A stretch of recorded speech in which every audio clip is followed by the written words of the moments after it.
Hanggang saan aabutin ang iyong lakas pag di na niya Surprise!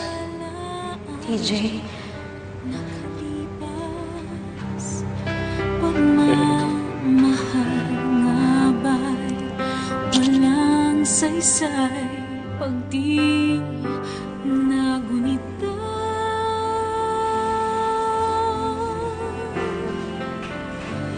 Parang isang bituing nahuhulog, dahan-dahang naglaho, unti-unti mang mawala, di malilimot ng sa puso ang pag-ibig na totoo. You know, we can cancel the setup.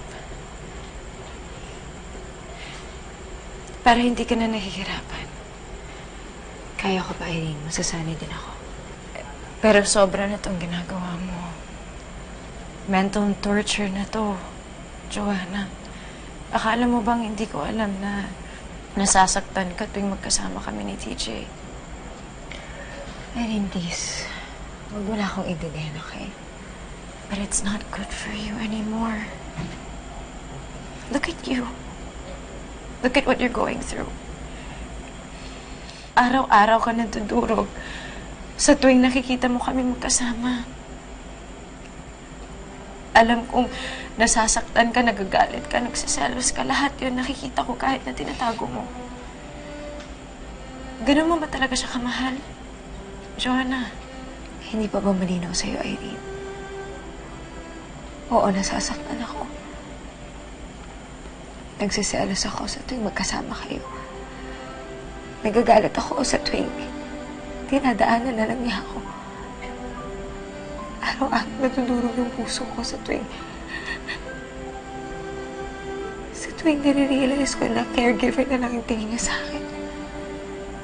Pero lahat ng yun, tinitiis ko. Tinatanggap ko yung lahat. Dahil ganun ko siya kamahal. Ganun ko kamahal ang asawa ko. Joanna, I'm sorry.